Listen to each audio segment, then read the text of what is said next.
Okay, Hare Krishna, welcome everybody. This is Krishna Dasa. So today we continue this journey of 18th chapter. Before we begin, I will say the prayers to Guru and God. Om Ajnanatirmirandasya Jnananjanachalake Chakshurum Militamena Tasmai Shri Guruve Namah. Om Namo Bhagavate Vasudevaya. Hare Krishna. Guru Brahma Guru Vishnu Guru Devo Maheshwaraha Guru Sakshat Parabrahma Tasmai Shri Guruve Namaha. Tasmai Shri Guruve Namaha. Tasmai Shri Guruve Namaha. Hare Krishna. So today we are going to cover slokas 18.49 to 18.55. So I'll play these slokas now. असक्त बुद्धिः सर्वत्र जितात्मा विगतस्पृहः नैष्कर्म्य सिद्धिं परमां सन्न्यासेनाधिगच्छति सिद्धिं प्राप्तो यथा ब्रह्म तथाप्नोति निबोध मे समासेनैव कौन्तेय निष्ठा ज्ञानस्य या परा बुद्ध्या विशुद्धया युक्तो धृत्यात्मानं नियम्य च शब्दादीन् विषयान् त्यक्त्वा रागद्वेषौ व्युदस्य च विविक्तसेवी लघ्वाशी यतवाक्कायमानसः ध्यानयोगपरो नित्यं वैराग्यं समुपाश्रितः अहङ्कारं बलं दर्पं कामं क्रोधं परिग्रहम् विमुच्य निर्ममः शान्तो ब्रह्मभूयाय कल्पते ब्रह्मभूतः प्रसन्नात्मा न शोचति न काङ्क्षति समः सर्वेषु भूतेषु मद्भक्तिं लभते पराम् भक्त्या मामभिजानाति यावान्यश्चास्मि तत्त्वतः ततो मां तत्त्वतो ज्ञात्वा विशते तदनन्तरम्. Hare Krishna Guruji. Is Sandeep ji who will be reading translations? Hare Krishna. 18.49 One whose intellect remains unattached to everything, who has conquered the self and is free from desires, attains the supreme perfection of freedom from action through renunciation. 18.50 O son of Kunti, learn from me in brief how one who has attained this perfection reaches Brahman, that supreme state of knowledge, by acting in the way I shall now prescribe. 18.51 Endowed with purified intelligence and controlling the self with determination, abandoning sound and other sense objects and casting off attachment and aversion. 18.52 Dwelling in solitude, eating lightly, controlling speech, body and mind, always engaged in meditation and yoga, and taking refuge in dispassion. 18.53 Abandoning ego, force or violence, pride, desire, anger and possessiveness, free from the sense of mind and a mind that is peaceful, one becomes fit for realizing Brahman. 18.54 One who is established in Brahman with a joyful self neither grieves nor desires, being equal toward all beings, such a person attains supreme devotion to me. 18.55 Only through devotion one truly knows me as I am. Then, having come to know me, my devotee enters into full consciousness of me. Hare Krishna. Hare Krishna, thank you so much. You may or may not have realized, but what you read were some very profound set of slokas. In these verses, Krishna is now circling back. He's coming back to one of the most confidential knowledge that he revealed earlier in the 9th chapter. Now, as I have told you before also, when Krishna, it may seem like he is being repetitive, but it's not really a repetition. It is more like a spiral, where every time he seems to repeat the same thing, he's taking us to a higher understanding and a higher meaning of that same thing. That is how his repetition works. So it's somewhat like the difference between a bud and a fully grown flower. You may say that, oh, Krishna showed us a rose before, he's showing us a rose again. No. Before, when he showed you the rose, it was a bud. Now when he is showing you the rose, it is a flower. See, that is how his teaching is, so that gradually he makes us remember, he makes us do Shravan, Manan and Nididhyasan. That is the whole idea. So in the 9th chapter, he had said, this is 9.1, in the beginning of 9th chapter, he had said that I shall reveal to you who is not envious of me the most profound secret. Guhyatamam, that's what the word he used. The knowledge combined with experience, by knowing which you shall be released from evil. So this is the Guhya knowledge, confidential knowledge he had given Arjuna, beginning of 9th chapter.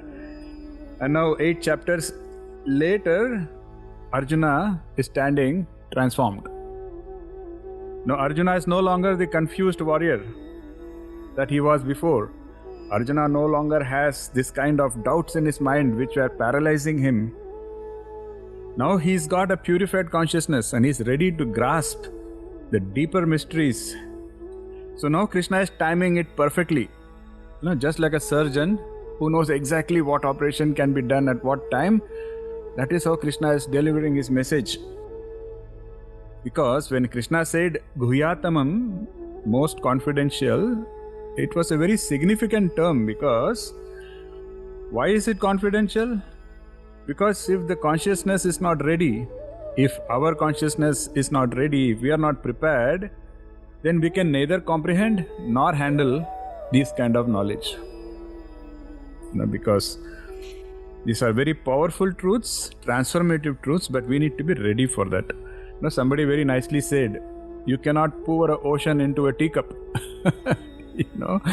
If you are desiring of having the ocean, then you cannot go with a teacup. Are you ready? Are you big enough? Are you deep enough? So that is the whole idea of why Krishna is spending so much time and coming back and repeating stuff and making sure that we are prepared for Guhyatamam. Now here we start, and in 18.49, Sri Krishna is painting the portrait of somebody who has achieved something that seems almost superhuman. But then Krishna is saying, you may feel that whatever I am saying, if you achieve that, you may feel that feels like a superhuman. For example, even when Krishna said, control your mind, Arjuna, how did Arjuna respond? Arjuna said, hey, it seems so difficult, it seems so impossible. And Arjuna was dramatic. He said, it feels I can even, hold the air in my fist. That seems easier than trying to hold my mind. You see how... So what we are trying to say is, this may seem like whatever Krishna is saying, all those qualities, all those things, we may think like Krishna is asking us to be a superhuman, but what Krishna is telling us here is, that is actually your natural state. That is the natural state of all of us. That is our inner nature in reality. But we are covered by ignorance, so we are not able to realize that. And so one of the key things he's talking about here is Asakta Buddhi Sarvatra, one whose intellect remains unattached and not impacted by everything. What kind of intellect is that? That is an intellect which has overcome the compulsive need. Many times if you introspect, especially people who are intelligent, who think they are intelligent, they cannot give a rest to their head. There is this compulsion to always use the intellect to possess, to control, or trying to get their opinions out. The intellect is, always trying to do that. And also it gets impacted by other people's opinions, by, other theories, other concepts. The intellect is constantly doing that, either getting impacted or impacting. And Krishna says one who has learned to overcome this, that is one of the first things Krishna is talking about. Have you seen this? I don't know if anybody is interested in chess here. Anybody interested in chess in this group? Oh, okay. At least one or two, three. Okay, few people are there, And I have been very fond of chess for many, many years. But one thing I've seen is, you have all seen it too, that some of these really, great chess players, like the world champions and all, when they are not playing, but if some other match is going on, they will be standing silently behind the table and watching the game. But because they are themselves a world champion, they know exactly when which person is making a mistake, or when which person has made a good move. But they don't start shouting, they don't start saying, hey, good move or bad move, or you will see their face will be calm. Although they know exactly what's going on and they have this opinion, they have learned to overcome that. They have learned to become an observer. You see, that is what Krishna is talking about here. That is possible only for people who have, done a lot of, what is the word we used there? Lot of practice, abhyasa yoga. That's what Krishna had said. It takes a lot of practice to reach that level. Don't confuse this with ignorance. Somebody who knows nothing about chess, they can stand behind and they can also look very peaceful. But that's because they understand nothing of what's going on. That's not what Krishna is talking about. Krishna is talking about this in the 18th chapter, which means he's talking about people who already know a lot and still have managed to control these impulses. Then Krishna is leading us to a more deeper understanding of self-mastery. He's saying, Jitatma Vigata somebody who has conquered their own mind and released all desires. See, the next part is very important. What Krishna is saying is, somebody who has conquered their mind and released all desires, but not by forcefully suppressing them, not by trying to do it using force. But then how? He says, I've been teaching you for so many chapters. By trying to understand the illusory nature of the objects of your desires, and by understanding that, you no longer have this urge to run behind them. Like you all remember, we used a term called mrigatrishna earlier. We spoke about a mirage. You know what's a mirage? So you are in a desert, you are feeling very thirsty, and in the distance you think you see a river or a waterbed or something. What is the impulse of such a person? They start running. They start running towards that mirage. Is there any way you can forcefully stop that person? It's going to be very difficult, Or should you even try to forcefully stop that person? Should that person try to stop themselves forcefully? Like, I'll hold my legs and say, no, I'm not going to run. All of that seems so foolish. All of that seems, so hard, so difficult. When will that person stop running? When that person actually understands that what I'm trying to run behind is actually just a mirage. That's never going to quench my thirst. Once the person understands, won't they automatically stop running? That's exactly what Krishna is saying. He's saying, conquer your desires, control your mind, but not through brute force, but through understanding. Even simple things. We always take this famous example of sweetmeats, jalebi, gulab jamun, and we have a weakness. We cannot stop ourselves. Some people say, you will find it surprising, but recently I heard an episode where, I don't want to take names, but one of my friends had gone to some international trip with his friend, and his friend knew that he has a problem with a particular type of food, but they couldn't control. So much so that they didn't want to be careful, they didn't want to pay attention, because that mind took over. The mind, is tempting. What is the best way? Should you just hold your hands and say, no sweetmeats, no gulab jamun? We explained that's not going to work. But what is the right thing? Is to actually try to understand why is somebody asking you not to eat, or why is it not good to eat. Understand that. Once we have a complete understanding on how it can be harmful to us, I think it becomes easier to not run behind that. That is the right way, Krishna says, of getting rid of our desires and getting rid of our attachments through more and more study, more and more of jnana. So there is this word, vigata spriha, which is very, very fascinating, because spriha refers to the restless craving that keeps the mind in a state of constant agitation, where mind is always searching. It wants something new, something else, something better, something different. Previously, some of you may remember, we studied the example of a moth. A moth will always be drawn towards a flame. Why? Why is the moth going towards the flame? The moth can, the moth, I'm pretty sure that a moth knows that another moth in front of it has already perished. Animals usually have a survival sense. When they see, for example, you look at a bunch of deers, but when a lion comes, they all know they should run.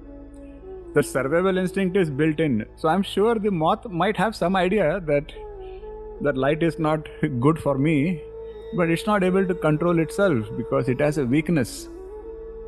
It has a weakness for that sense. That's what we are saying is, when this craving goes away, then the mind can naturally get into a peaceful state. See, this is what Krishna called as a Sthita Pragya.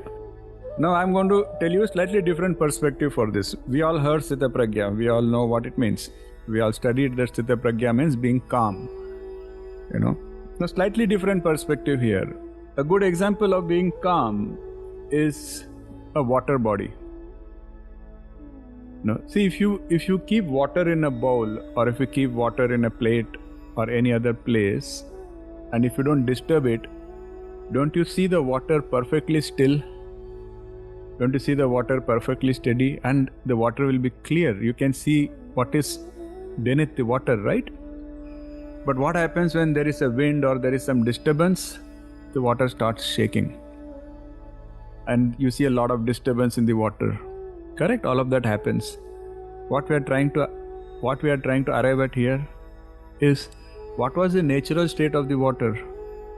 Was the natural state that of disturbance, or was the natural state that of being calm? See, if you have followed what we are saying so far, you will all agree that the natural state of a water is to be calm. Only when there is a disturbance, the water gets disturbed.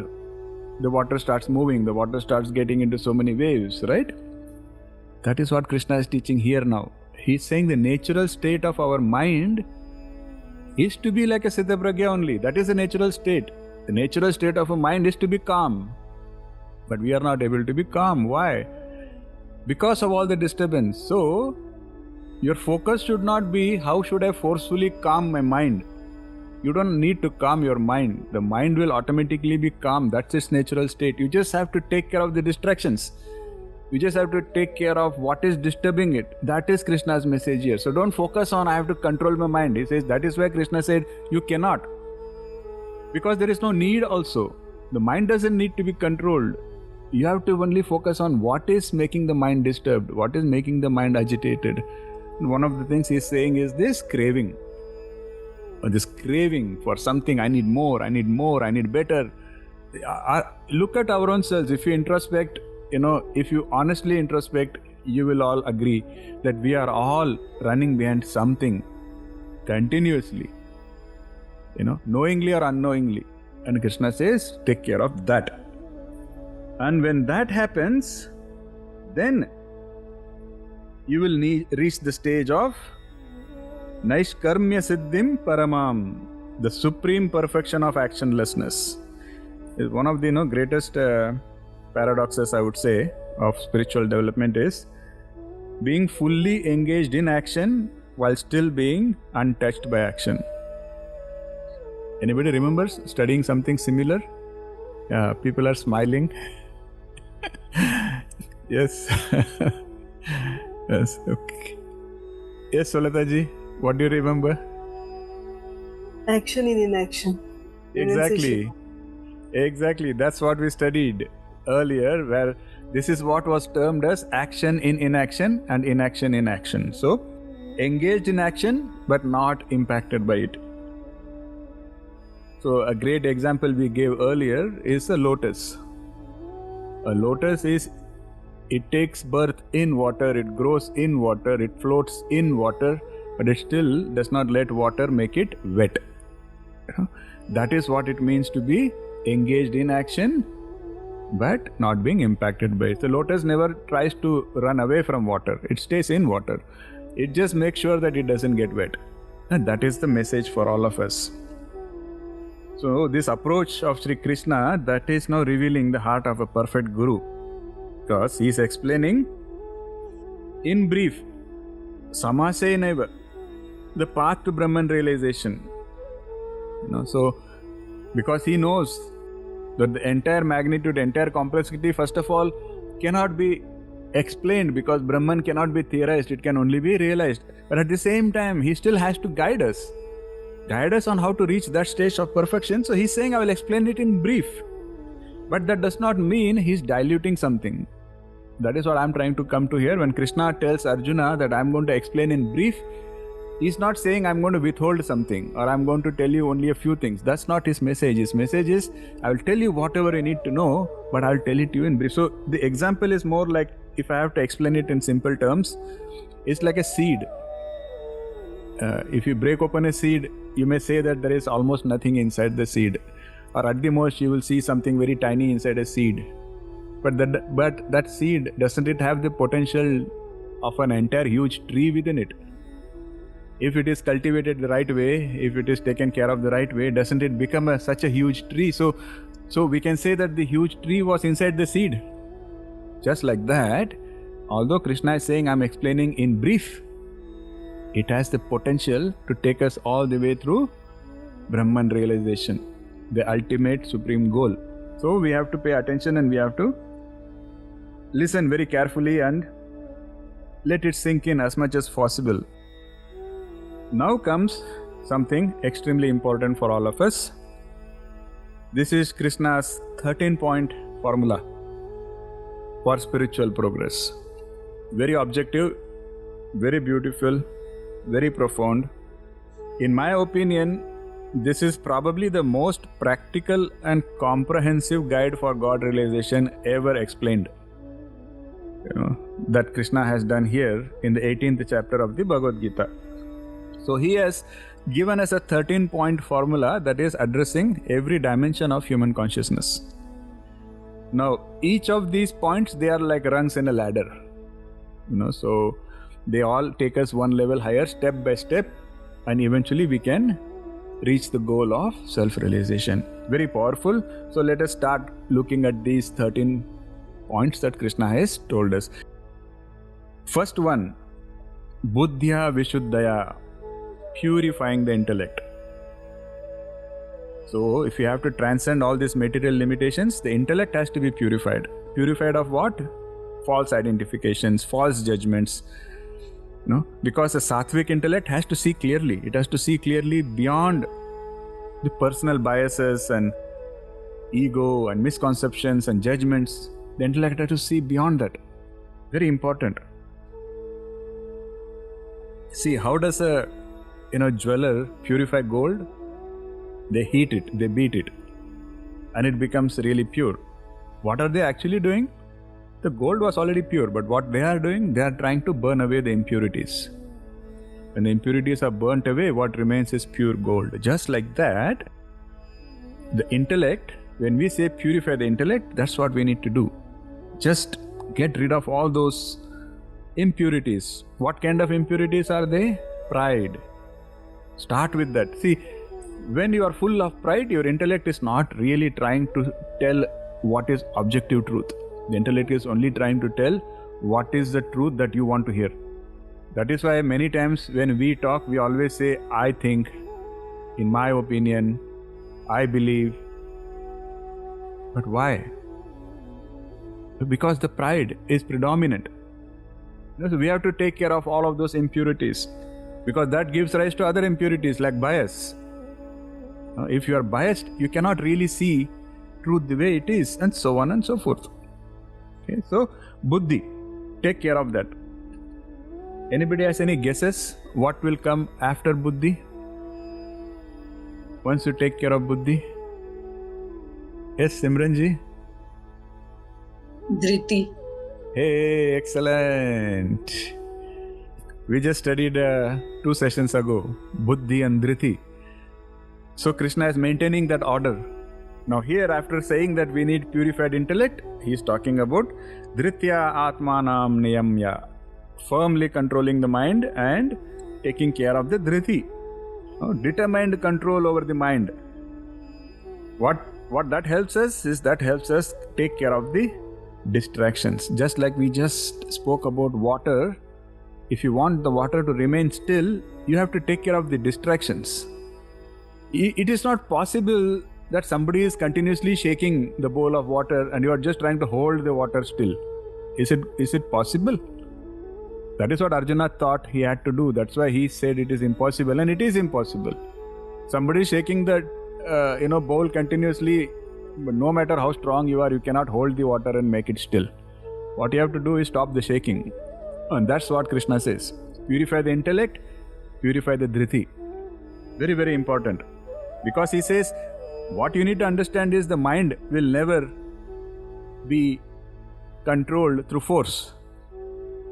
The force should not be to control the mind. The force should be to control the distractions. The force should be to take care of the impurities. Then the mind will automatically become pure. Very, very, very important. Then comes the third part. Shabda adin vishayan tyaktva, renouncing objects of sense gratification. Sense control is very, very important. You have to avoid unnecessary indulgence, unnecessary sensual pleasures. That way you can avoid wasting energy and you can use that energy in the right direction. Now we studied a verse from Viveka Chudamani previously, and where we spoke about Kuranga, Matanga, Patanga, Meena, Bringa. You may remember those animals where you have a deer, an elephant, a moth, a fish, a bee. Now we discussed how each of these animals have a weakness for one sense, and that weakness takes them to their destruction. See, like the deer is attracted to sound, elephant is attracted to touch, the moth we just discussed, attracted to light. Fish has a weakness for taste. That's why whenever somebody dangles a worm, it has the compulsion to go swallow it, and that's how it gets stuck. And a bee has a weakness for smell. And then Shankaracharya says each of these animals, they perish because they have a weakness of one sense. And look at you humans. We have a weakness for 5 senses. All 5 senses are in us, and we have a weakness for all 5 senses. It's such a dangerous journey. So how can we then overcome? How can we stay safe in spite of these 5 enemies? That is where Krishna says buddhi and dhriti. You see how beautifully they all go step by step. Correct? I hope it's all making sense. Then fourth, tyaktva raga dveshu, free from attachment and aversion. Some of you already are nodding your heads because you remember we have discussed all of this. Krishna has already taught all of this, and he's coming back here. And how do we do this? How do we take care of attachment and aversion? Anybody remembers any quick tip that we studied for how to take care of attachments, aversions? Tying. Sorry. Yes, what's that? Tying our mind to the yoke of God consciousness. Correct. And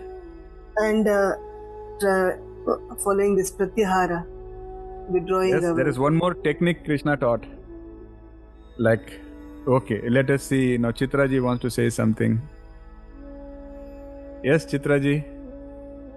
Is it substitution? Yes, Yeah. exactly. So that was a simple technique Krishna had said.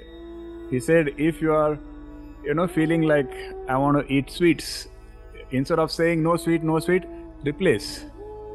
Just like that, if you feel like just listening to some junk music, replace. Say that, let me hear the God's name. If you feel like talking unnecessarily, replace. Say, let me instead, do a bhajan, or let me do a kirtan.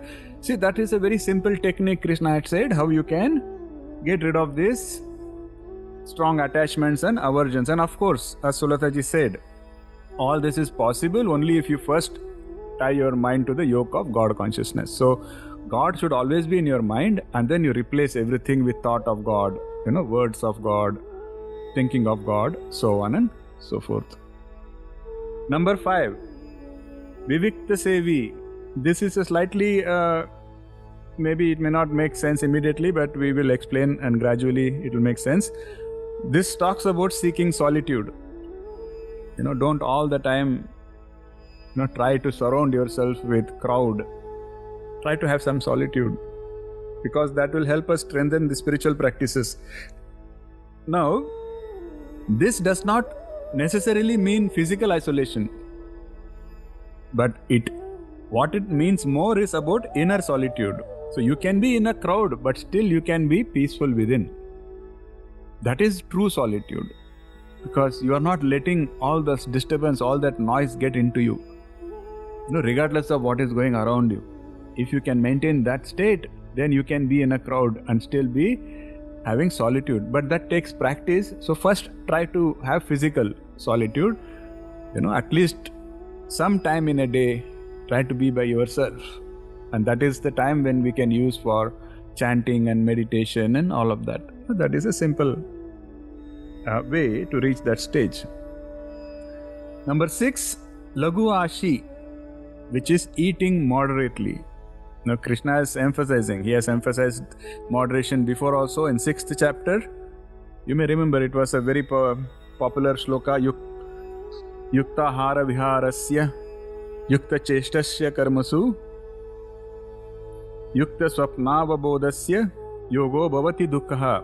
He said, yoga which removes sorrows is attainable by those who are moderate in eating, recreation, work, sleep. So Krishna is emphasizing that here again, and he's paying more importance to eating moderately, because if you don't have moderation in eating, then it becomes very difficult. If you are not moderate in eating, then you cannot be moderate in sleeping, because if you overeat, you will be having dullness and you will sleep more. Number 7, Yata Vak Kavya Manasah, control of Vak, Kaya and Manasa, speech, body and mind, where harmonizing these things is very crucial. Rings a bell? We discussed this also earlier. That is the definition of being genuine. Because all three have to work in harmony. The body cannot be disciplined if the mind is not disciplined. And the mind cannot be disciplined if your speech is not disciplined. The speech is the bridge between thought and action. And so, speech purification also very, very important.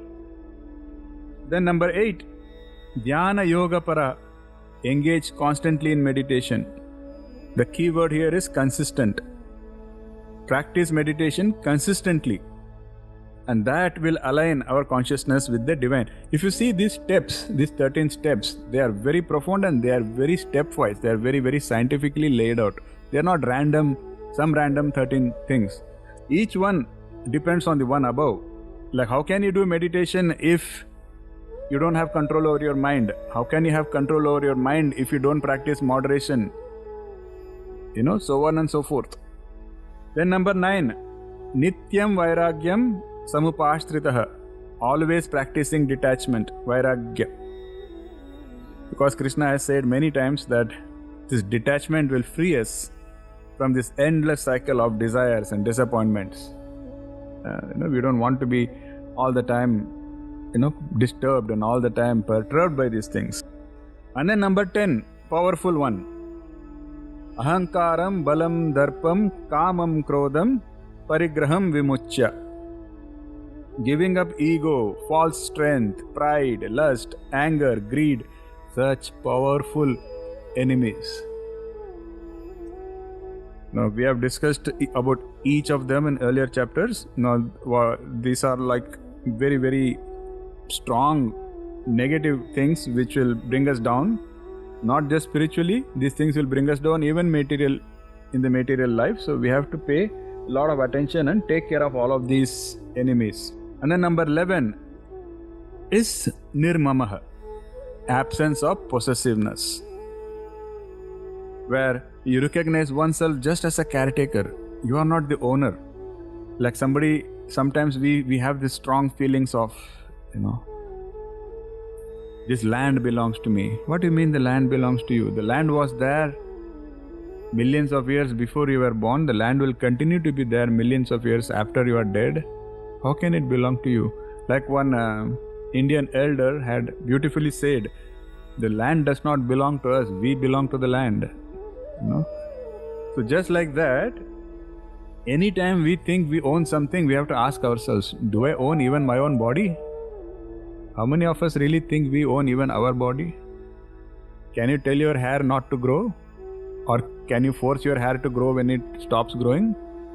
Can you tell your nails not to grow? Can you tell your heart to beat in a certain way? Can you tell your stomach when to digest, when not to digest? I mean, most of us are absolutely at the mercy of Prakriti. How can we even be under the illusion that we own even our body? When that is the case, how can you own anything else? Because you see the pointlessness of this. And this is where we have that very beautiful sloka. Sarvaloka Maheshwaram. Remember? Bhoktaram Yagyatapasam Sarvaloka Maheshwaram Suhridam Sarvabhutanam Nyatva Mam Shanti Mrichati. Now, as you can see, once you practice this, Shanti comes automatically. Another very profound aspect of why Krishna keeps saying don't have a sense of ownership or possessiveness is because, when do you try to say, or when do you feel that you possess something? Naturally, logically, that happens only when there is separation. You are separate and that person or a thing that you want to possess is separate. But what is the natural state? There is no separation. The natural state, we can very stylishly say that Aham Brahmasmi, but what does that mean? The natural state is there is no separation. It is all one. See? So, we have to align more with the truth. And that alignment means you have to not have this sense of ownership. Number 12 is Shantaha, peacefulness. It's not just absence of agitation, but it is a positive fullness. You have to be full of peace. And it should not be dependent on external circumstances. This is something that comes when you begin to have a realization of your true self. That is Krishna's message. It says when you begin to have a realization of your true self, you'll automatically be blissful. You'll automatically be full of peace. That is why Bhagavan is also called as Satchidananda. Ananda, it ends in Ananda. Peacefulness. And what is the other importance of being peaceful? This is a slightly difficult question. Anybody remembers why our mind has to be peaceful from a spiritual evolution perspective? If our mind is busy running towards or running away from our other desires, we will not be able to have this self-realization, and Yes. also we will not be able to imbibe the teachings like whatever pay attention to. And Excellent. Thank you so much. In short, only when our mind is at peace, only then it can be receptive to divine grace. That is the whole message here is your mind has to be peaceful. If your mind is not peaceful, even if the grace is thrown at you, it will not sink in. You will not be able to receive. Number 13. Mad Bhaktim Labate Param, achieving supreme devotion. Finally, Shri Krishna is emphasizing the power of devotion again. After talking about all of these 12 things, the 13th is ending this list by saying the ultimate means and end of all spiritual practices is devotion. He's saying without devotion, all the spiritual efforts will be superficial. They will not reach the ultimate goal. And then he talks about the Brahma Bhuta state. So after finishing these 13 points, he's saying in 18.54, he's describing the natural flowering of a consciousness that has been properly prepared. He's saying Brahma Bhuta Prasannatma, who has actually realized that true nature and whose soul has become joyful. Joyful not with these, temporary material pleasures, but with permanent bliss that is coming by getting a glimpse of that realization of the true divinity. And what is the side effect of that? Na shochati, na kaangshati. Such a person neither grieves nor desires. No, that is a psychology which seems beyond our grasp, but that is very possible. That is our natural state. Because what actually creates suffering, jahan do hai, wahan dukh hai. What causes suffering is that sense of separation, which is an illusion.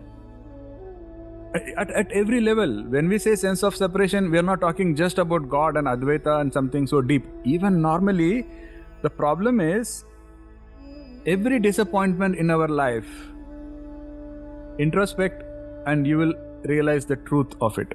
Every disappointment in our life happens because of the gap between what we think it is and what it really is. We are always running behind. Water eventually turns out to be Mrigatrishna. We always run behind something based on what we think it is. But once we get it, it feels like something else. Like if I have to give you a very simple example, there are so many people. I'm giving this example because a lot of us in this group, we are all immigrants in another country. There was a time when we strongly believed that whichever country we are going to is a dreamland. Our mind was forcing us. Our mind was compelling us, as if we are going to be supremely happy and blissful, and that is the goal. I am yet to see an immigrant who is blissful in any country. I have been to many countries. You see, what is the problem? There is no problem with the immigrant. There is no problem with the country. A country is a country. The problem is the gap.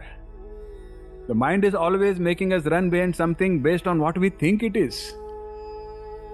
But once that is achieved, it is no longer what we thought it is. And that causes almost all the disappointments in our life. So it's a very powerful teaching, that says that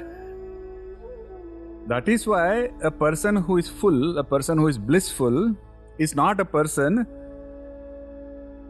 who has got something in the material world, because whatever you get in the material world will never be what it is, because it is asat. So the true bliss, true peace will only come when they get a glimpse of that which is sat. Because that which is sat, there is no question of I thought it was something and it is something. There is no question of that, because it is sat. Sat means there is only one way it is, and that is the one way it will always be. See how powerful this teaching is. Another way of explaining this. How many of us would be happy to suddenly receive, say, $5,000 from somewhere? Okay, I'm going to raise my hands. Okay, suddenly if somebody gives you $5,000, are you going to be happy? Yes. Now this thought has come to you. Now let us say now you are now suddenly now your mind is thinking about, wow, if I suddenly get $5,000, Maybe I'll buy a jewel, I'll buy a camera, I'll buy whatever. I have so many things. You're not thinking, and a few of us may even now start dreaming about it. That, it will be so much fun. It will be so nice if I get $5,000. Imagine now that after some time somebody tells you that, did you know that you are actually a billionaire? Did you know, like, you are really a billionaire, you just don't know that? How would you feel now? Let us say somebody just tells you, maybe your ancestor left you some money, or maybe there is a lottery you won that you did not know, but somebody comes and says, hey, the truth is you are actually a billionaire. No, does that $5,000 still make you happy? No. You see? No, that becomes immaterial. The same way, Krishna is saying, that infinite bliss, that infinite Satchidanand, that supreme, that all-powerful, Krishna is saying that is your true nature. And the moment you realize that, then none of these material cravings would even matter. That is the beautiful message here. And then there is no question of you doing either shochati or kangshati. Then there is no question of grieving over something. There is no question of desiring something, because you already have infinite. You see the message? So powerful, so beautiful. So what happens when you have this kind of realization, even a glimpse of it? That is going to lead us towards Mad Bhaktim Labate Param. You attain supreme devotion. So here, I would say that here is where we encounter one of the most beautiful aspects of spiritual life. What is that aspect? The most beautiful aspect is, as we realize our own divine nature, the devotion to God does not diminish, it only increases. Very beautiful aspect. Because once you have this realization, then you realize that the individual self and the Supreme are eternally related. They are part and parcel. And the relationship is that of love and beloved, devotee and divine. We get that idea, we get that realization, and our devotion only grows many times. So in the 13th chapter, Krishna had spoke about 20 divine qualities, and there he spoke about this need for detachment, vairagyam, and he spoke about it in like a few different ways. Where 13.9 he said that detachment from sense objects, absence of egotism, and constant contemplation of the suffering and faults inherent in birth, death, old age and disease. And then he goes on in 13.10, he says non-attachment, again vairagyam, absence of strong attachment to family, to household matters, so on and so forth. So Krishna here is saying, but that detachment, that vairagyam that I was talking about, they are not forced, but they are a natural expression of somebody who has already realized that truth. Now you see how Krishna is, so it is not a repetition now, because Krishna spoke about vairagya even many chapters earlier. Now he is again talking about vairagya here, but now he is coming at it from a different perspective. He is saying now this vairagya is not something you have to struggle for. This vairagyam is not something that you should force yourself. He is saying this vairagyam is something you will just get once you have a glimpse of the realization of that absolute truth. See how beautifully he covers these topics in so many different ways. And then he talks about the ultimate secret. That is 18.55. Take note of it, study that sloka and see if you can remember this sloka. One of the powerful slokas in the Bhagavad Gita. Bhaktya mamabhijanati yavan yashasmi tatvatah tato mam tatvato gyatva vishite tad annantaram. Only through devotion one truly knows me as I am. Then having come to know me, my devotee enters into full consciousness of me. Only through devotion is the message again here. The most important part of 18.55. Only through devotion. Okay, very, very important. This is This is the beauty of what he has taught, because he just described so many elaborate spiritual practices. He spoke about so many philosophies that has to be understood. He spoke about so many mystical experiences. After all of that, Krishna now says, however, ultimate realization will come only through devotion.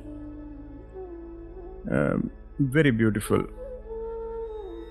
Tatvatah, in truth, in essence, that word is very, very crucial. Why? Here is probably, if you are feeling, I would just say, please now pay special attention, because this is kind of a masterclass Krishna is giving us here. The word tatvatah, when Krishna says in truth, in essence, why it is very crucial is Krishna is not talking about just emotional devotion. Krishna is not just talking about just emotional love. In general, we may have had this experience, where sometimes some people will say, I love you so much, I love you very much. Or they may get even dramatic. They will say, I love you so much, I will do anything for you. Some of us may have come across this, right? But give it some time. Very few love has been able to stand the test of time. Give it time. And eventually that love will change. It always does, almost always does. Why?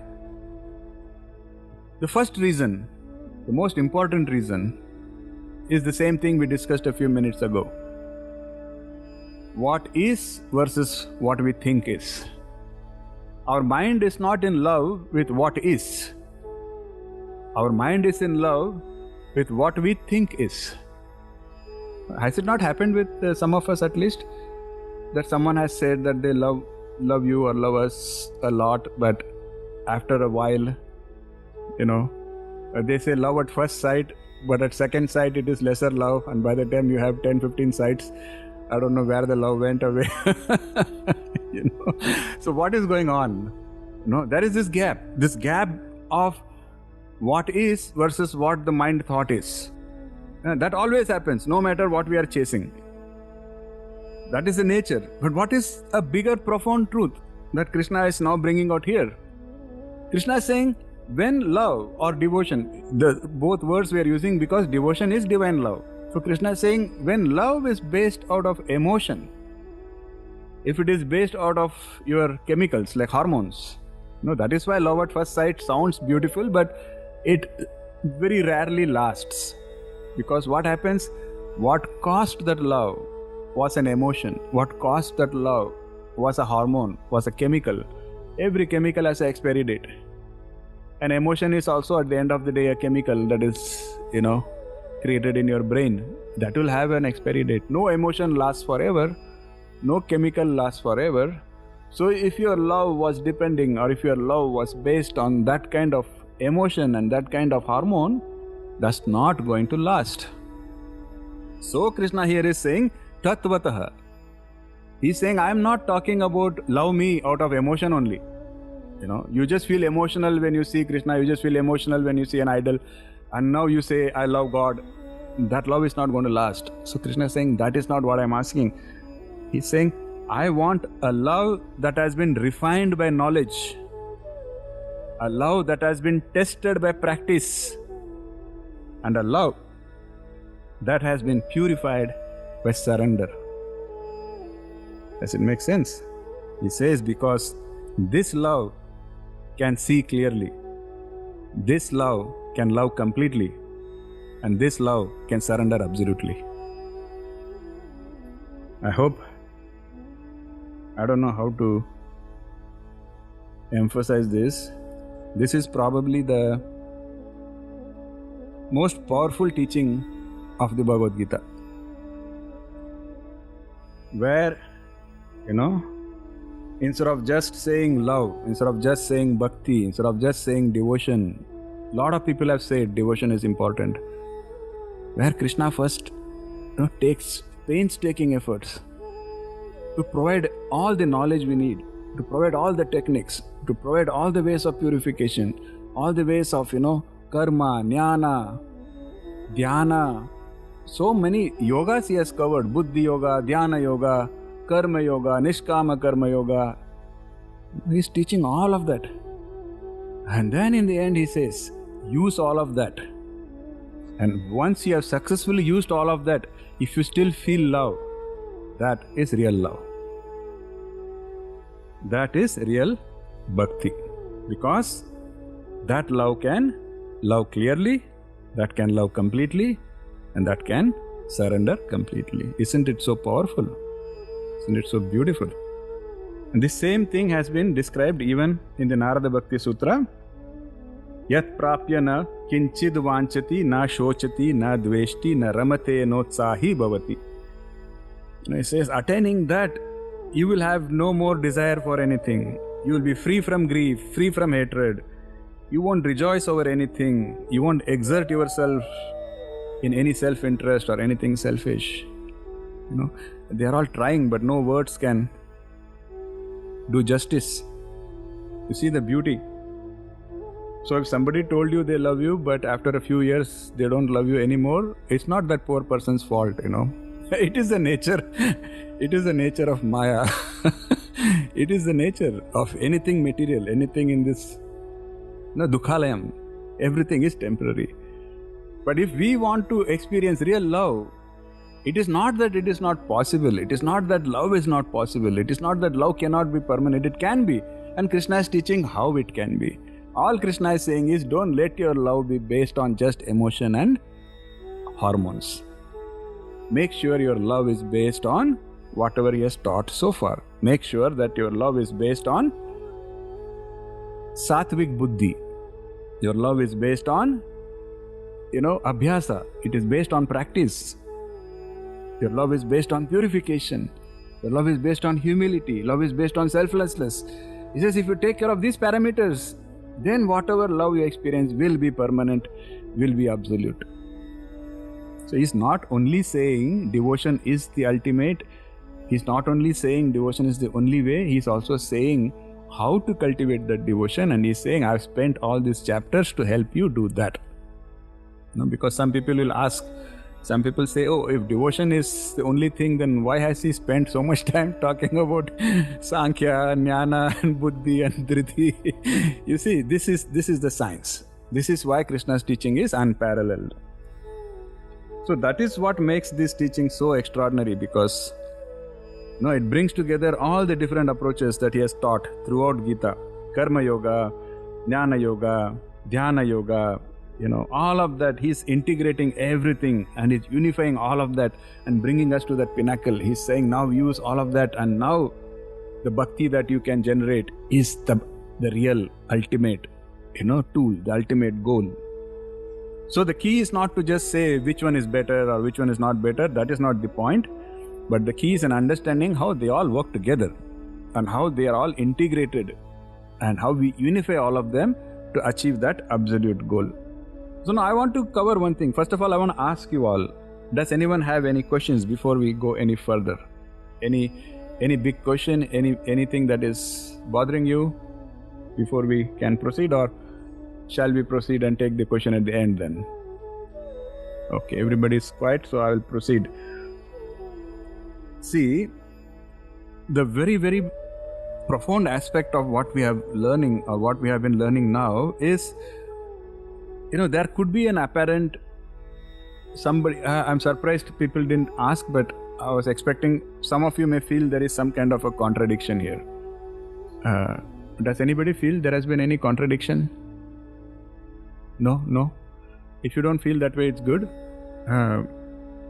But if you feel that way, it's also good, because that means you are doing a lot of manan. See, what I'm saying could be a apparent contradiction is, even the Bhakti Sutra at the end says that what is absolutely necessary to get liberation? Anybody remembers? Yes, Lakshmi ji? 3 C's. Commitment. No, I'm talking about that one thing that has been said as absolutely required. Without that, you cannot get liberation. Surrendering. Okay, surrendering. Rajesh ji? Grace of God. Excellent. That is, we have studied, even Krishna has said, even Bhakti Sutra says the same thing. It all says that through your efforts, you may at the most reach the gate. But if you have to pass through the gate, that's only possible through divine grace. So it has been repeatedly said that it is only grace, correct? Now the apparent contradiction may come that if it is only grace, then why has Krishna spoken about so much efforts we have to take? Like, what is it? Is it this or that? Should I take efforts to get liberation, or should I just say I need grace to get liberation? You see the problem, right? For example, these 13 points that Krishna has given, is it not a lot of effort? And people may ask, why Krishna is talking about all these efforts and then saying that what you actually need is grace? So how do we reconcile this apparent contradiction? So the answer is understanding again that grace and effort, they are not opposite. They are just different aspects of the same reality.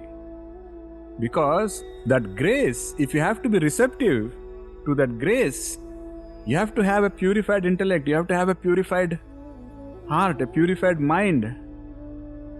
And that purification requires efforts. So you are not taking efforts to win grace. You are not taking efforts to deserve grace.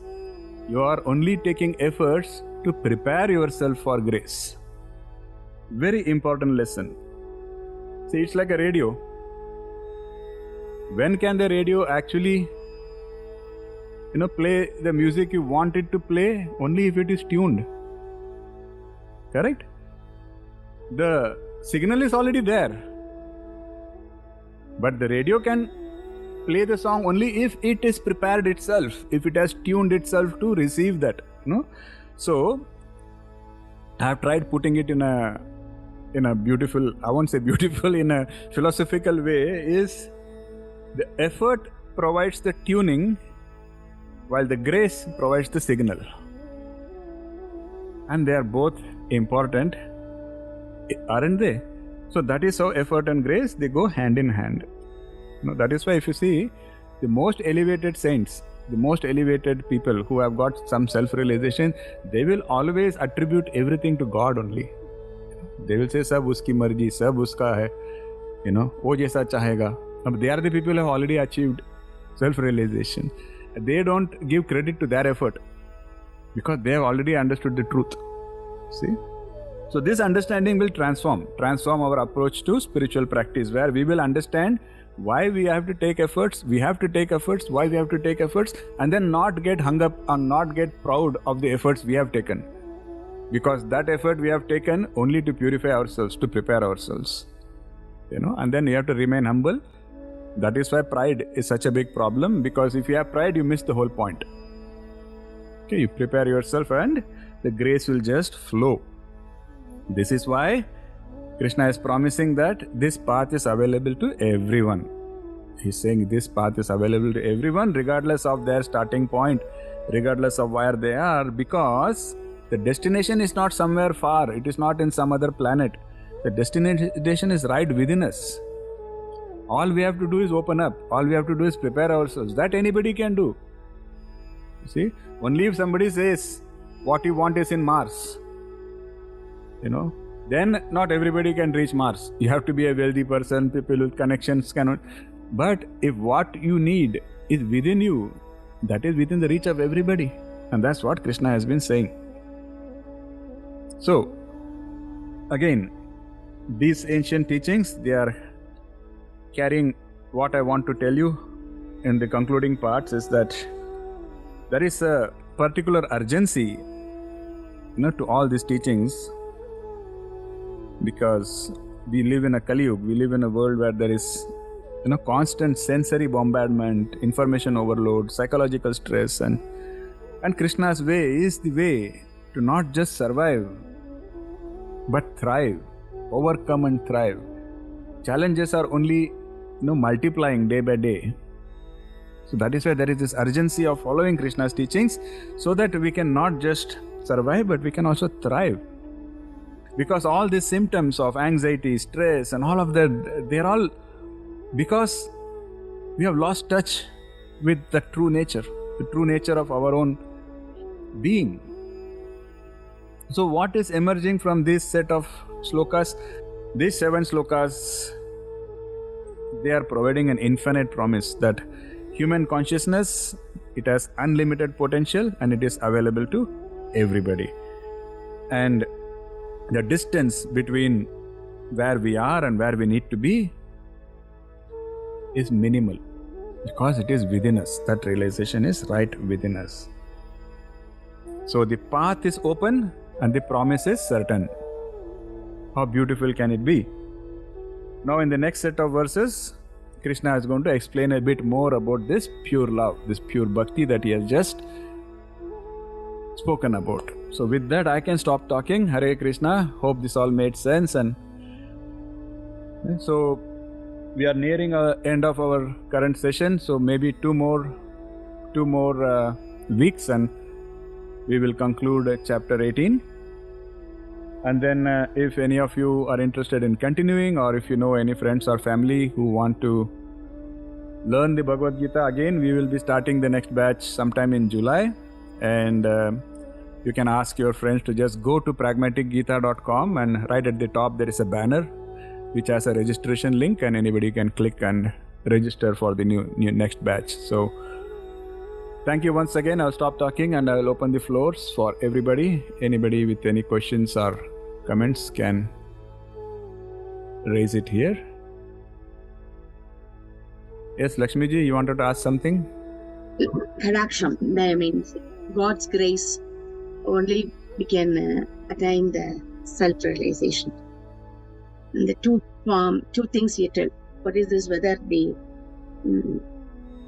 devotion with the love towards God, it leads to the end of that gate, and then the God's grace will make us to get into that self-realization, oneness with the God. But for me, because God's that Kripa has always on me, only then I can able to hear all these things goes into that sun. Once I goes in and taste it with my concentration and commitment, and then only little bit I was getting. Yes. It's intertwined, So it is not just you had the grace of God, but you took efforts. You turned on your Zoom. You sat for an hour. You listened to it. That's all efforts. So they go hand in hand, So definitely the grace is there, because not just grace, it is your own sanskaras. You have some good sanskaras, you have some good karma, which is all helping you now get on this path. Stay on the path, be consistent, and Krishna's grace will only keep on magnifying, amplifying. So, Hare Krishna. Did anyone else have anything else? Yes, Sulata ji?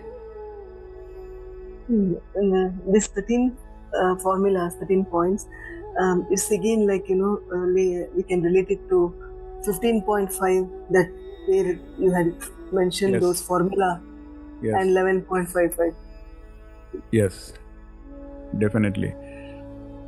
So after learning all of that, he is again summarizing it into these 13 points. So yes. So nothing he says is out of syllabus. Everything he's telling here has been covered already, but he's structuring it in a way that helps us, get a closure to all the knowledge that we have had so far. That is the way it's approached. Okay then, if no more questions or comments, thank you so much. Hare Krishna. And see you all in the next session. Hare Krishna. Hare Krishna. Thank you, Hare Krishna, Guruji. Happy Hare Krishna. Thank you, Hare Krishna. Hare Krishna. Thank you, Hare Krishna, Guruji. Hare Krishna. Thank you, Guruji. Beautiful. Hare Krishna. Hare Krishna. Hare Krishna. Thank you, Guruji. Hare Krishna. Most welcome.